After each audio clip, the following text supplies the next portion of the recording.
Good morning and welcome to the first By the Books webinar for 2018. I cannot believe it is 2018, nor that January is almost over. I am Shelley Martin. I am a CPA training CA, and I'm a project co-coordinator on the By the Books program here at the Community Sector Council. Some of you already know me. Some of you I hope I get to meet in the future if I don't know you already. Before we get started, I'm just going to do a quick check to see that you can hear me. So I don't know if you can just raise your hand. If there's a little hand icon, you can click. Perfect. I see a few hands coming in there quickly. So I will go on the basis that I am generally heard by all. All right. So, of course, if you're not aware of our By the Books program, it is a pilot program funded jointly through ACOA and the Government of Newfoundland, and it's all about enhancing financial management knowledge in the nonprofit and community sector. So it is aimed at nonprofit organizations and charities, and there's actually four different pillars or four different things we are doing in this program. I have been focusing on our skills building piece. So I've been offering various webinars and in-person sessions focusing on the St. John's and the Gander region. And so that's, of course, how I know some of you. And we also have three other pieces of this project that we're going to be talking a lot more about this winter. One of those being creating a directory of services. So basically, somewhere you can go if you're looking for assurance services or bookkeeping, accounting type services. You can go to a directory on our website and be able to find contact names, numbers, that kind of thing to find what you need. Two of our other exciting parts of this program, which are really ramping up this winter, one is called Treasurers for Tomorrow. And this program is essentially about preparing people to become treasurers or those people with financial knowledge on, say, boards of directors and whatnot. So this one's a really interesting program, and I'm sure some of you have experienced. It's often difficult to find the person with the financial knowledge for the board of directors. Maybe you're lucky and you have several people, but some organizations are often struggling to find one. So this program is essentially about mentoring people to become a treasurer, for example, that organizations can then use for a resource. And the final piece to our By the Books program, which I'll be heavily involved in, is developing a network of financial practitioners in nonprofits and charities.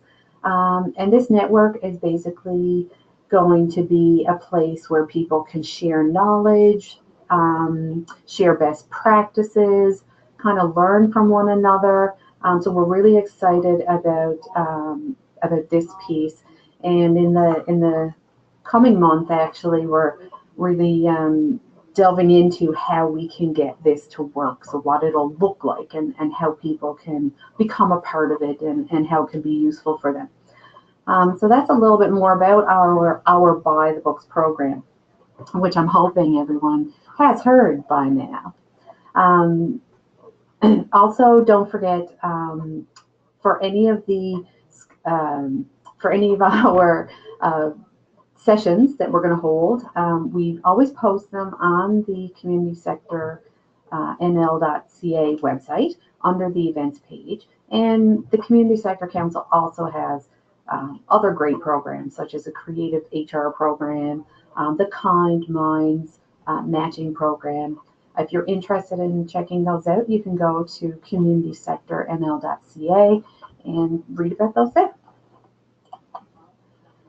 Right, so today's webinar is on paying employees.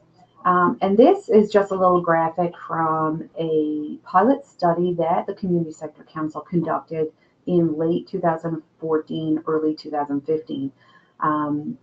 They had 45 volunteer organizations that they conducted, or they gathered information on and did some research on. And as you can see here, the human resource costs for those 45 organizations alone was quite high, $36 million, or sorry, nearly $34 million, and equated to over half of the organization's expenditures. So we want to make sure we're managing this properly. We're doing the things we need to do in accordance with legislation by CRA, and also on time. So we're avoiding costly and unnecessary penalties and whatnot. So, and of course, this being January and knowing that we have our T4 deadline coming up the end of February, and this, of course, January 31st. So next month, we have our T4 deadline coming. We thought it was a great time to kind of review the payroll aspect. So how to pay employees properly. And then next week, I'll actually get into more detail about completing the T4s and the T4 summary and filing those with CRA. So if you haven't signed up for that webinar and that interests you, that's happening next Wednesday, the same time, 11 a.m. on Wednesday, February 7th. All right, so today we're going to take a look at source deductions. So these are the mandatory deductions. How to calculate them. So we're going to look at the manual calculations if you need to use that, or some other easy ways for you to calculate payroll deductions. The remittances, so what information you need to complete these, the due dates, and of course penalties for late filing. So it's always good to be aware of what those might be. We're going to look at, or take a brief look at records of employment, and of course filing the T4 and T4 summary. So this will just be a really summary information for you. And also Workplace Health and Safety Compensation Commission. So who should apply, how you can apply, and what you can expect from there. So a whole bunch of stuff we're going to touch on for today. But hopefully if you're not already aware of it, it'll be very useful, and you'll probably pick up, even if you're somewhat used to payroll, you'll probably pick up a couple of tips that you may not have known before. I will mention, if you have a question during the webinar, please type it in. I will do my best to keep an eye on that question box and address the question as I see it, so that it'll be as closely related to what I'm saying at the time as I can. I do apologize if I missed your question for a couple of minutes. It's just that, of course, I'm focusing on the presentation, and I'll have to rely on myself to kind of catch that question as quickly as I can. All right. So you're probably aware that CRA does require certain deductions from employees' pay, and these are from actual acts that are in place, put in place by the federal government. So the Employment Insurance Act, the Canada Pension Plan Act, and the Income Tax Act. You only need to deduct these, of course, if you have an employer-employee relationship. So if you are paying contractors, it's not necessary to deduct EICPP and income tax. So let's take a look at these. So employment insurance premiums are basically deducted from what CRA calls insurable earnings. Now, most earnings are considered to be insurable.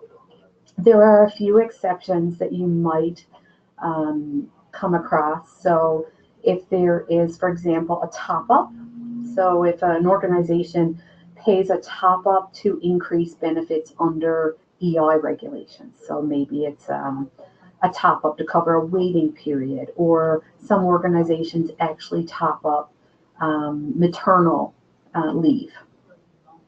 That top-up is not considered in insurable earnings, so an EI premium would not be calculated on that amount. Other things might be, basically they're supplements. So supplements to increase workers' comp, a supplement to increase a wage loss under a wage loss indemnity plan. These things wouldn't be considered insurable earnings, but pretty much everything else would be. It's also interesting to note that there's no age limit for deducting EI premiums. So basically, if you are working and you are earning insurable earnings, then there will be EI premiums deducted from that. The rate for 2018, it has increased slightly from 2017. So employees do remit 1.66% of their insurable earnings, and that will work out to be a maximum for 2018 of $858.22. So you will max out. The maximum is based on the maximal annual insurable earnings of $51,700. So if you make $60,000 during the year, you will actually stop paying EI premiums once you hit that $51,700 mark. So you can max out. And the calculation you can see on the bottom of this slide. This is for this is at the maximum amount. So 1.66% of that maximum insurable earnings. Now, when it comes to employers, employers also have to pay into EI and CPP plans the same as employees, but they don't always remit the same amount. So when it comes to the EI premiums, as an employer, you have to actually remit 40% more than what the employee remits. So if the employee's maximum amount is $858.22, then the employer's maximum amount will be 1.4 times that amount. And that works out to a maximum of $1,201.51 for 2018. So keep in mind, this amount is out of your pocket. This is in addition to the wage that you're paying an employee. So it's something to keep in mind when you're budgeting, for example, or preparing a budget for an application for a program or something. All right, so just to take a quick look at a quick example, you can calculate these deductions manually. So if we use Jane, who started work at Helpful Nonprofit Organization, she started on January 1st, and she earns a salary of $40,000 for the year, and she gets paid every 2 weeks. So to calculate Jane's EI for that period, we're simply going to take her $40,000 annual salary, divided by the number of pay periods. So in this case, it would be 26, and multiply it by 1.66%. So that's the percentage for employees. So Jane would be paying, or we would hold back from Jane's paycheck $25.54 for her portion of the EI premiums that need to be remitted. For Helpful Nonprofit Organizations portion, it's another 40%, or it's 40% higher than Jane's. So the easy way to calculate that is to simply multiply the premium Jane will pay by 1.4%.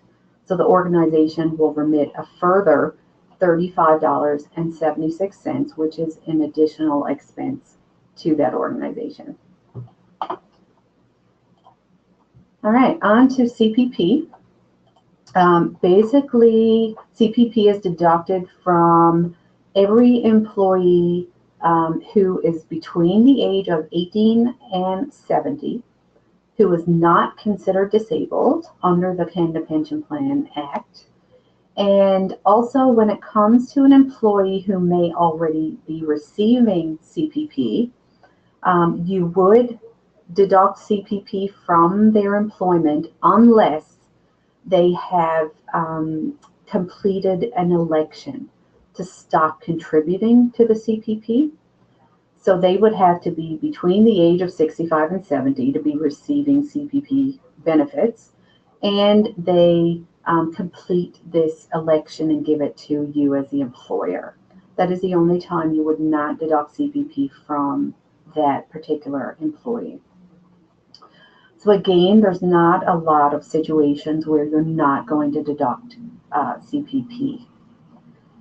The rate for CPP has not changed in a number of years. However, the annual or the maximum annual pensionable earnings has been increasing slightly every year. So employees will remit 4.95% of their pensionable earnings, which will be most of your earnings. And the maximum for the year is based on the maximum annual earnings of $55,900, but you're also exempt on the first $3,500.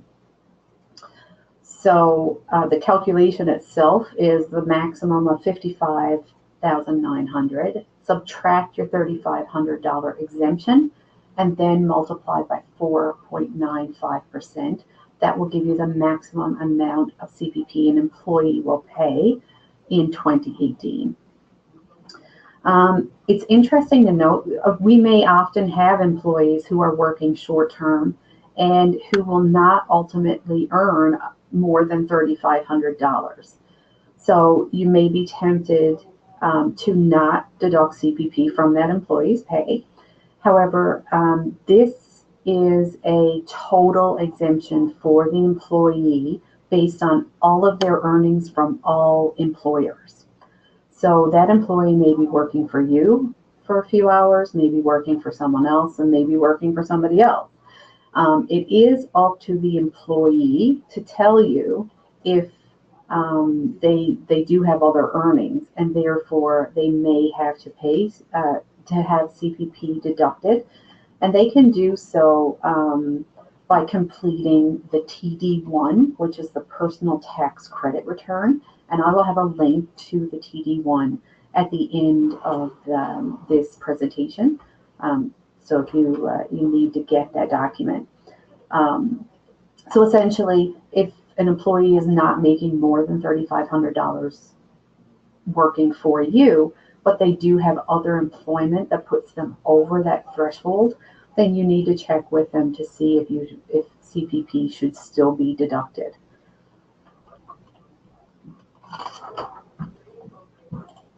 All right, when it comes to the employer's contribution for CPP, it's much easier. The employer remits the same amount as the employee. So again, it is a cost out of the employer's pocket, but it's very easy to calculate. It is the same amount of CPP that you're withholding from the employee on their pay. So looking at our example of Jane again, who earns $40,000 a year, and she started with the Helpful Nonprofit Organization on January 1st. For the 2-week pay period ending of January 2018, then what we're going to do is she earns an annual salary, so we're going to take the $40,000 annual, subtract the $3,500 exemption. That will give us her pensionable earnings of $36,500. Then we're going to divide that by the number of pay periods, which in Jane's case is 26, and multiply it by the 4.95%. So again, this is something you can calculate manually if you have to. For the employer's portion, it's easy. It is the same amount. So the employer will contribute an additional $69.49 to the CPP plan. Now, when it comes to income tax, so as an employer, of course, you are required under the Income Tax Act to deduct the taxes from the employee's pay. And this is to the employee's benefit that we are required to deduct these. You can imagine the situation we would all be in if we did not have these EI, CPP, and income tax amounts deducted from our pay at source, and at the end of the year, we all had this big bill to pay. Many people would not have that money put aside to pay. The government would not have that money to put into programs that it needs. So, it's obvious reasons that we are required to hold these back at source and remit them. There is no age limit when it comes to income taxes that you have to pay, and there's also no employer contribution. So the income taxes are paid by each person individually, and not the employer itself. The rates are based on, so there's various rates based on your taxable income and also based on your province of employment. So there's a federal portion and a provincial portion, as we all know, and all the provinces have different tax rates. So basically, there's different ways that you can calculate the income tax portion. As I mentioned to you before, employees should complete this TD1 personal tax credits return. Ideally, they should do it annually, but they have to do it upon first becoming employed with the organization. And this return will help guide you in calculating the taxes that they have remitted, because this return will also detail any other tax credits that they have available and want to use in calculating their income tax amounts. So this is still something we can calculate manually. However, you do need a TD1 personal return from all of your employees. It should be filled out when the employee first starts, and if it's not completed annually thereafter, you can rely on the first one they completed, with the knowledge that if the employee wants to make a change, they have to complete a new return. So for example, if the employee wanted to have additional taxes deducted from their pay for some reason, then they should complete a new TD1 personal tax credits return. Or if they're available, or if they want to avail of a new credit, such as a disability tax credit, they should complete a new TD1 tax return so that you can appropriately hold back the correct amount of income tax. Also in Newfoundland, of course, we have our temporary deficit reduction levy, our all new favorite tax. And it's a tiered amount based on taxable income. There is no levy if your taxable income is below $50,000. And this levy has been factored into the income tax rates that we're using. So even if you're going to calculate income taxes manually using the tax deduction tables that I have provided in the handouts to this session, the temporary deficit reduction levy is built into those tax rates, so you don't have to worry about assessing it separately, or taking it out separately.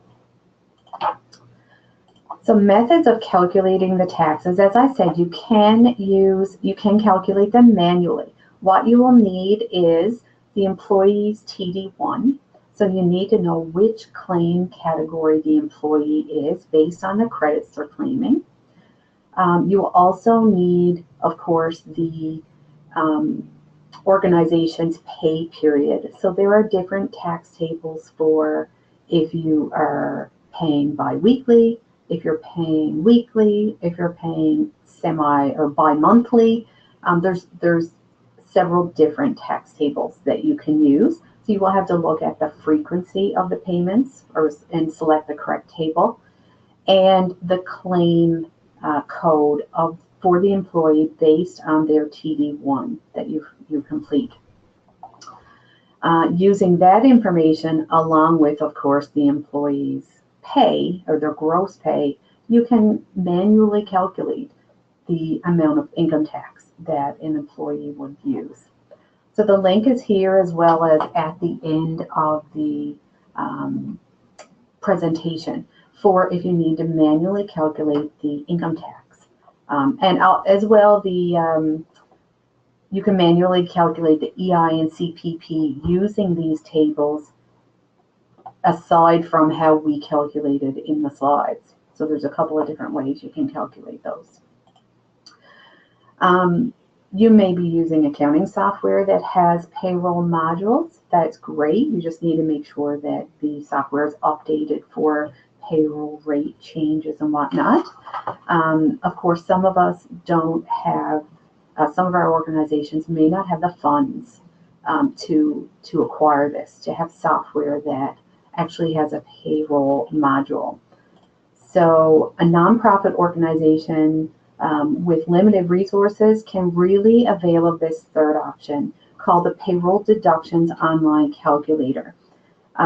This is maintained by CRA, and it is kept up to date for all the latest tax changes. So this can be an excellent tool for your organization if you're not already using it, or if you weren't aware of it. I'm just going to pop into this really quickly. So this is a CRA tool, which in itself makes it wonderful because it is updated for what you need. So there's, we're just going to click I accept here for the to use the calculator. We're just going to use a salary calculation. So just clicking the salary button and hit next. Here you can put in the employees and the employer's name. So if you're actually using this for your payroll, complete this because you will be able to print a payroll slip afterwards to provide to the employee. I'm just going to put in the required information. Actually, no, you know what? We're going to do this for Jane. We're going to say this is Jane, we'll call her Jane Smith, and this is Helpful Nonprofit Organization. So this was the pay that we just set up for the employee. We're in the province of Newfoundland, so of course you have to specify where the place of work is. The frequency for Jane, it was 26 bi-weekly pay periods, and we were paying for January 19, I believe, of 2018. So let's put this information in for Jane. Now Jane's salary, Jane earns $40,000 a year, so I believe that's $1,538.46 a pay period. You can also enter in vacation pay here. So if you're paying an additional 4% or 10% vacation pay, you can enter that amount. I'm just going to base it on the $40,000 a year to show you the manual calculations we did will turn out to be correct. You can also select a bunch of different things here. So if there's any taxable benefits, if the employer is contributing to employees' RRSP, if there's union dues, etc. You can put all these or include all these in your calculation. So I'm just going to leave it as a salary calculation with no additional amounts. Now here is where you need to enter the information from the TD1. So claim code 0 actually says you're not using your basic personal credit or anything to calculate. That's somewhat unusual. Most people will end up using at least claim code 1, which basically calculates your tax assuming that you are using that basic personal federal credit and also the basic personal provincial credit. So the TD1, you will complete a federal portion and a Newfoundland or a provincial portion. For the CPP, this is the first pay period or early in the year. So we're going to assume that Jane has no CPP deducted yet. If you already has an employee who has some CPP and EI deducted from their pay, this is where you can input that amount. And the same for your employment insurance. And of course, here you can note that the employer's rate of EI is 1.4%, which is what we did in our manual calculation. So I'm just going to hit calculate. And here we have now the pay slip for Jane. So Jane Smith at the Helpful Nonprofit Org, 26 pay periods. This is January 19, 2018 pay period.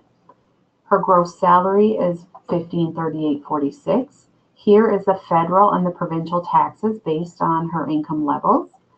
Here is our $69.49 withholding for CPP that we calculated, and the $25.54 for the EI that we calculated. So the payroll deductions calculator is coming up to the same amount, which is great. And therefore, here is the net pay that Jane is going to receive, $1,200.46. They also calculate year-to-dates for you. And to go further, we will talk about the employer remittances, but you see this button that says Employer Remittance Summary. This will actually summarize what you have to remit for Jane. So we have Jane had $69.49 of CPP that had to be remitted, and here is the employer's additional contribution.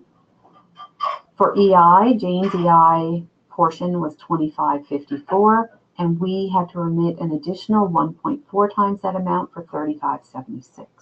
So this is an excellent, excellent tool, especially for an organization that doesn't have necessarily or want to spend the money on an expensive software program for payroll.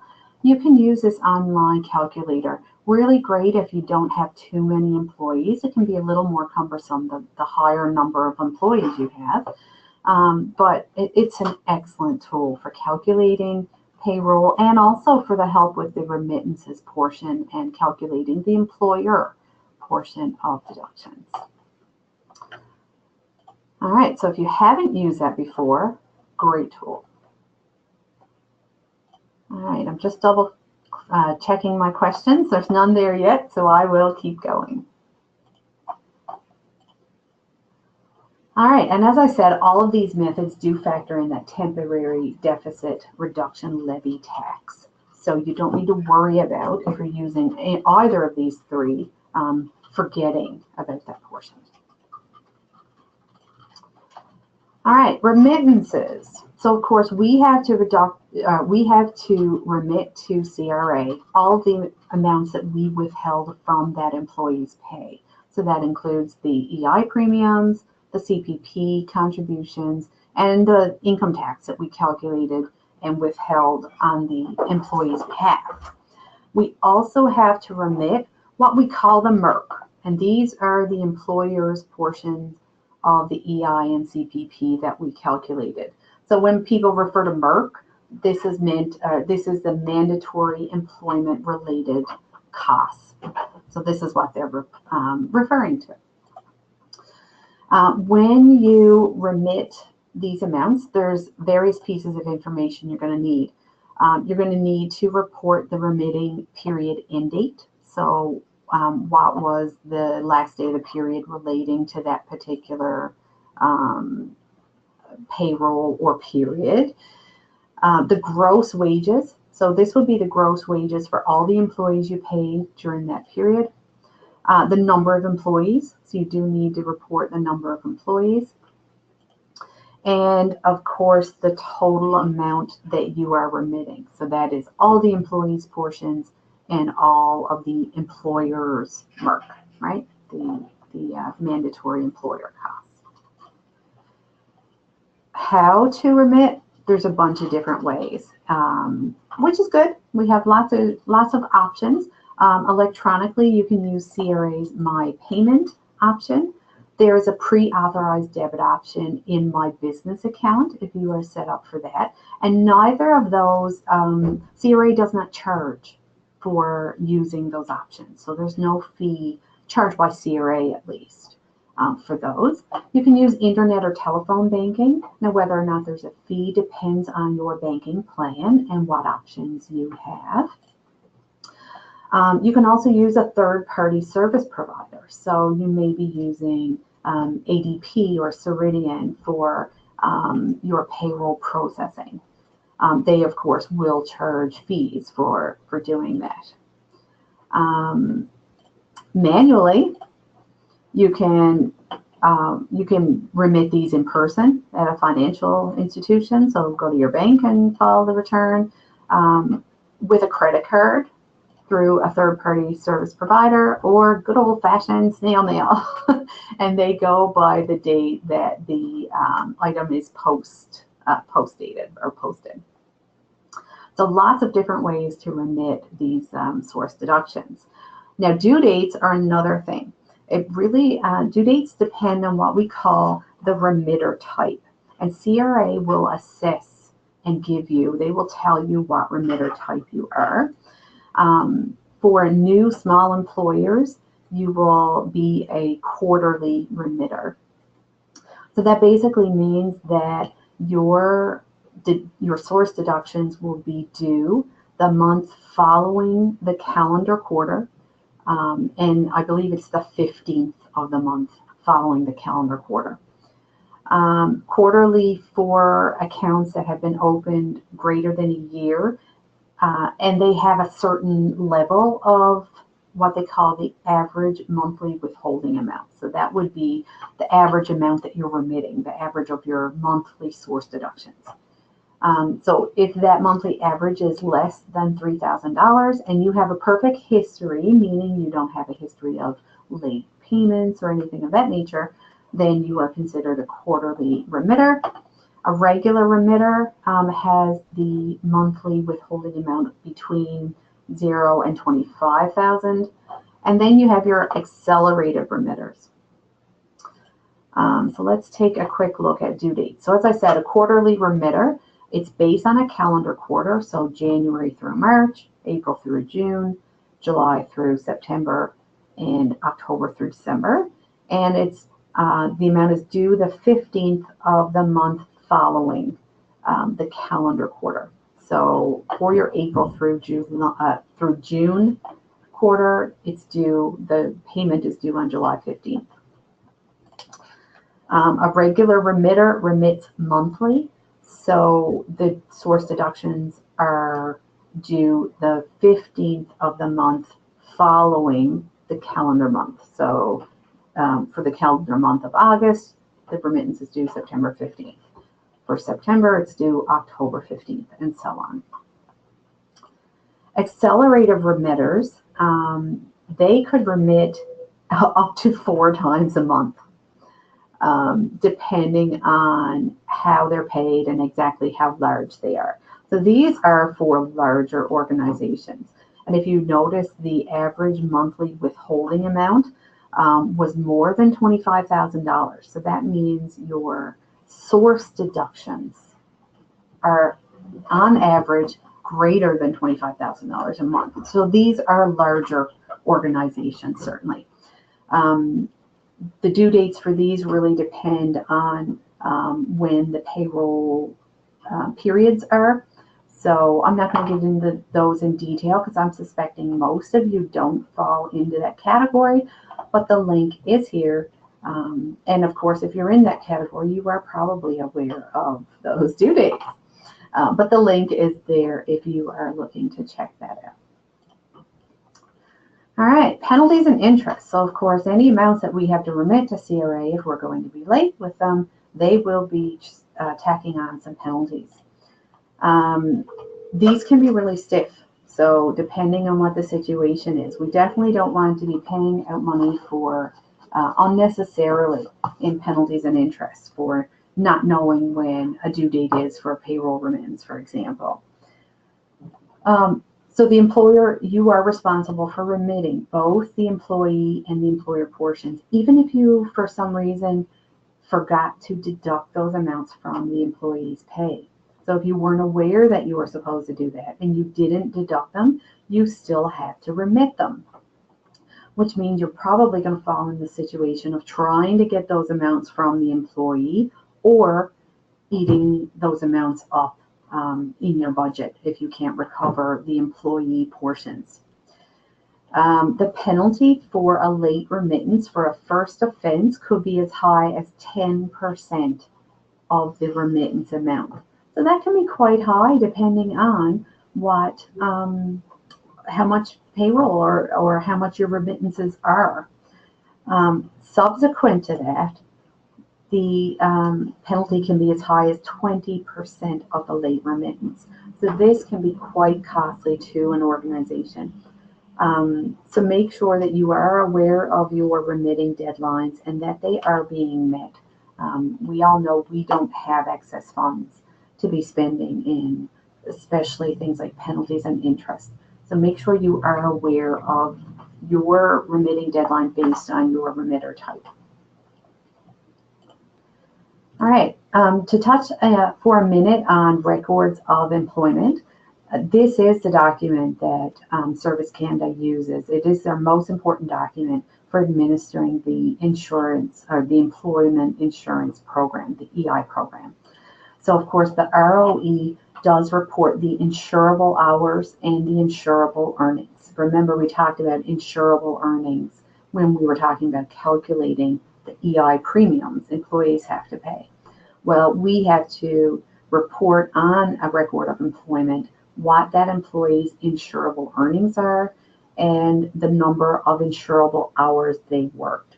So it's always a great habit when you're calculating your payroll and you're providing a pay slip to employees to also include their hours on that slip. Excuse me. So when you are basically, Service Canada says you have to issue an ROE when an employee experiences what they call an interruption of earnings, or when Service Canada requests one. Now, an interruption of earnings, we might look at that and say, well, if we lay off an employee and tell them, we don't have any further work for them, then that's when we have to issue an ROE. Service Canada actually says that an interruption of earnings is considered 7 consecutive calendar days of no work, except where that's in the normal course of duties. So, for example, if if you have a job where you work 2 weeks on and 1 week off, well, that's your normal course of duties. That is your normal schedule. So that would not be considered an interruption of earnings. But if you typically work 5 days a week, then if you have 7 consecutive calendar days where you are told there is no work for you, unless it's in the ordinary course of business, that is considered an interruption of earnings, and a record of employment should be issued in that situation. Another situation where an interruption of earnings is considered to be to have happened is when an employee's salary falls below 60% of their normal salary due to illness, injury, the need to take care of an ill family member, or something of that nature. So they actually have pretty specific requirements of what constitutes an interruption of earnings, and therefore if an ROE should be issued. The final one, or another one, is if an employee starts receiving wage loss insurance payments, then that would be that there would be an interruption of earnings that they deem to have happened, and an ROE would have to be issued. All right. Completing the ROE, you can complete these electronically or on paper. Electronically, you can use what's called the ROE web. The link to that is here, and when you do so, the ROE gets assigned an electronic number, because all the ROE forms are actually pre-numbered. So this one will be assigned an electronic number.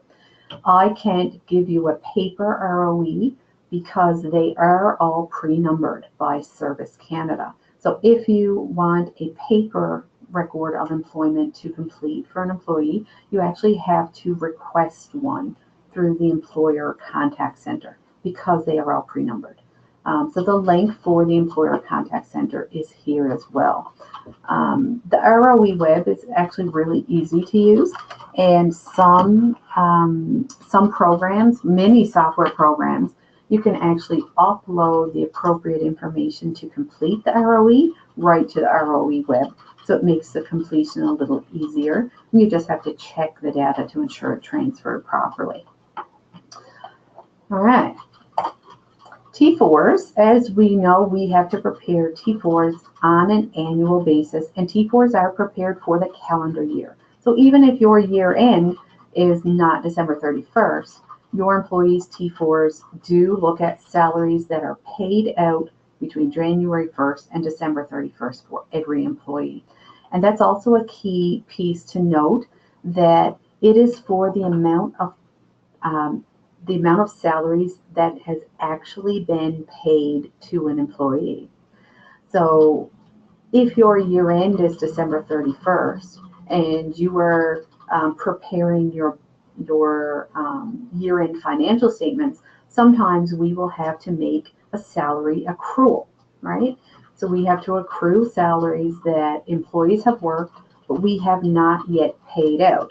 Well, that accrual would not go on the T4, because the T4 actually looks at the amount of salary the employee got paid during the calendar year.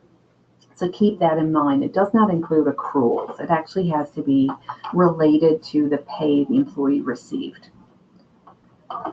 All employees who work and earn more than $500 need to have a T4 completed. So that's a really low threshold. But if you have an employee who worked and earned $500 or more, a T4 should be completed for that employee. Also, if an employee received a taxable group term life insurance benefit, even if it was only $50, that employee would need a T4. So there is no threshold or limit when it comes to receiving a taxable group term life insurance benefit. You probably don't have a lot of employees in that situation, so you're probably looking at the $500 mark. T4s can be completed electronically using web forms. Also a great way to complete these T4 forms, so they can be completed electronically, printed or saved as a PDF, and then submitted like that. So they are due to be distributed by the last day of February following the calendar year. So your T4s for 2017 are due next month, which starts tomorrow. So it's Wednesday, February 28th of 2018. They have to be distributed at this point. So they could actually be mailed at this point. That qualifies as having been distributed. But that is the deadline for the distribution of T4s and the remittance or the submission of the T4 summary, which we'll talk about in a second. And again, penalties for late filing. So the penalty can be pretty steep if you go past that February 28th deadline. You're looking at $25 per day per slip. So if you have 20 slips and you're a day late, you're looking at a hefty penalty. The minimum penalty is $100 and a maximum penalty of $2,500. So make sure those T4s are filed on time. And as I said, next Wednesday, February 7th, we'll look at completing the T4s and the T4 summary in a little more detail. So if it's your first year doing that, or if you know of organizations who haven't done this and would like to avail of that webinar, by all means, pass on the information to just go to our website and they can see the event and register for it from there. So a T4 summary has to be prepared and submitted to CRA along with all of the T4s that you're actually submitting. And it's exactly what it describes. It summarizes all of the information that is on the T4s. So all of the employment income in box 14, all of the CPP and the EI that has been remitted, income tax in box, I'm trying to remember my box numbers, 22, I believe. RPP contributions, whatever is reported on the T4s gets summarized on the T4 summary. The other thing the T4 summary does is you do total all of your source deductions per the T4 and or per the T4 summary and compare it to what you have remitted to CRA so that you can see if there's an overpayment or an underpayment. ideally, those amounts, there will be no difference. So what you will have submitted does agree to what you're reporting. If you have an overpayment, so if you've actually overpaid, maybe you made an error one month and you submitted too much, then you can attach a note to your T4 summary. You have to attach a note or saying why the overpayment occurred and how you want the refund to be applied. If there's an underpayment, so if for some reason you have not deducted enough or you have not remitted enough, then you will have to submit the payment, send the payment with the submission of your T4 summary. It was very interesting that I couldn't find a deadline for that payment. So I think basically if you owe an amount upon your T4 summary, best practice is to go ahead and submit the payment before they can determine that you're too late submitting it. But I found it interesting that I couldn't find a deadline for that. So I think they just basically expect people to go ahead and remit that portion upon filing the T4 summary. All right, so just checking my question box. And we're still good with questions. So we're nearing the end of our webinar. The last thing I wanted to talk about is Workplace Health and Safety Compensation Commission. Who must register? Any incorporated, all incorporated entities in Newfoundland. So if you are an incorporated nonprofit, all incorporated entities in Newfoundland must register with WHSCC. You have to, excuse me, if you are unincorporated but you employ workers or subcontractors, you also should register, okay? If you are on shore, call them.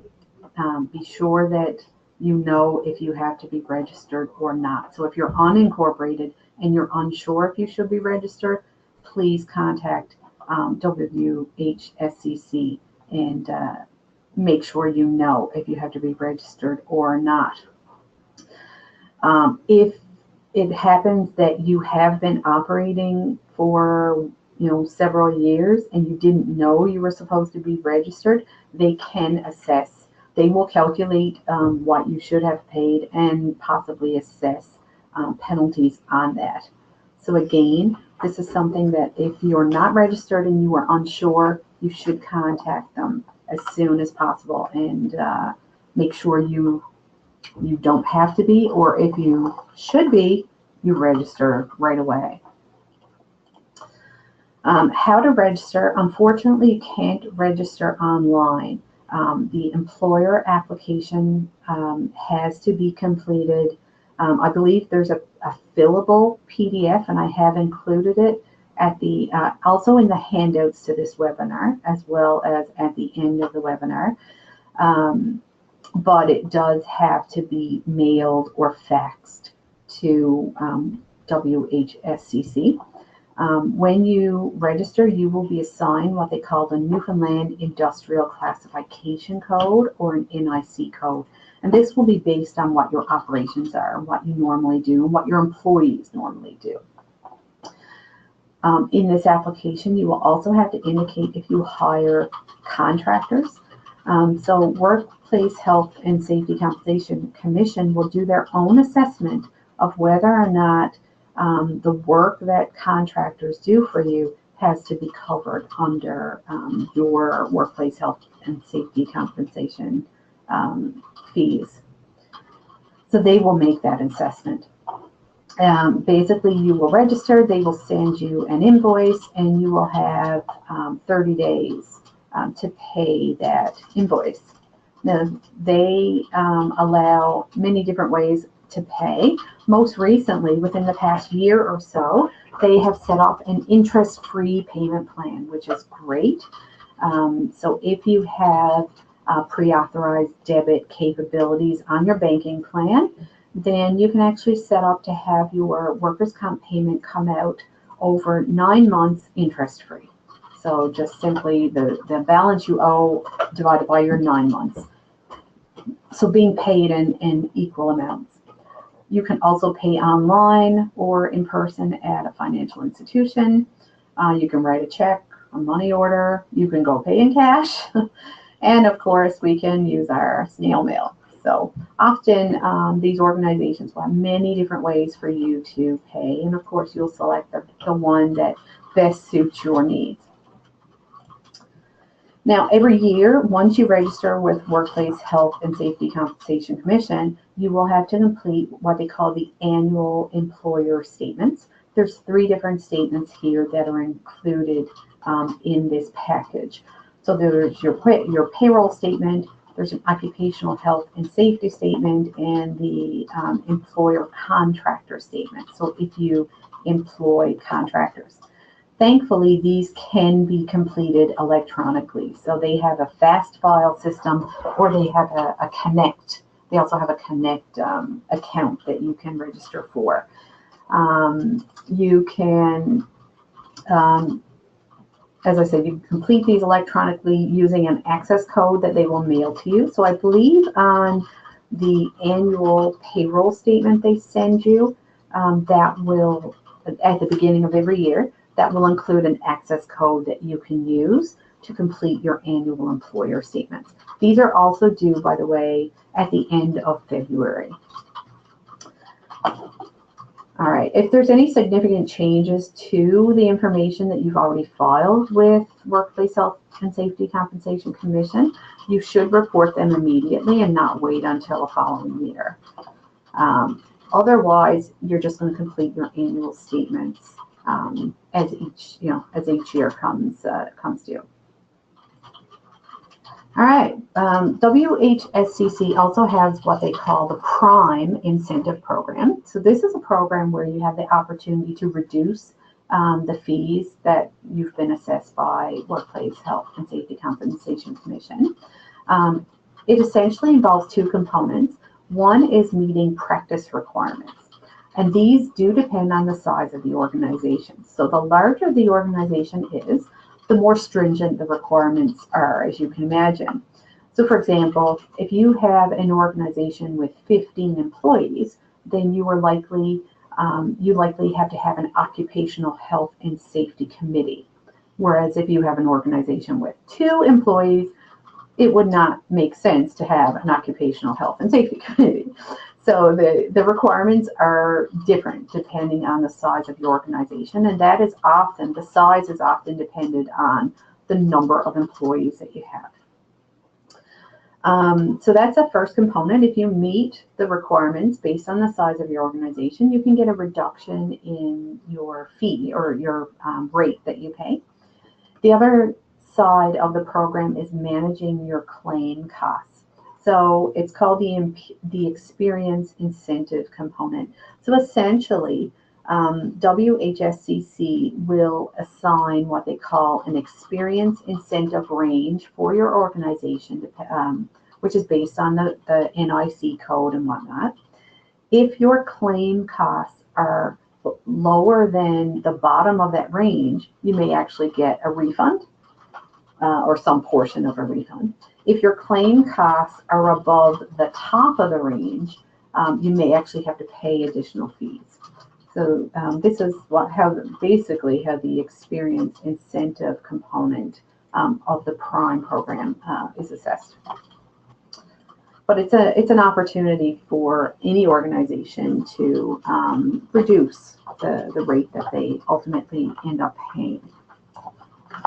All right, so that is the quick and dirty on payroll. All of your mandatory deductions, remittances, what you have to file each year, so your T4s, when you have to complete ROEs, your workplace health and safety compensation, if you have to register, your deadlines, etc. And of course, keep in mind there's usually penalties and interest associated with all these organizations with not remitting the appropriate amounts on time. So it's really important for you to make sure you're aware of these. I have a whole bunch of resources for you. at the end of this slide. So I will actually email you a copy of this PowerPoint so that you will have all of these links as well. Canada Revenue Agency is your go-to if you have questions about payroll, calculating deductions, anything like that. Go to the CRA because, of course, they are the ones legislating. You know, it's the federal government that has legislated these amounts. So make sure you're getting your source information from there. So there's a whole pile of links here: tax tables, your TD1, your ROEs, your payroll deductions online calculator, T4 forms, so fillable forms.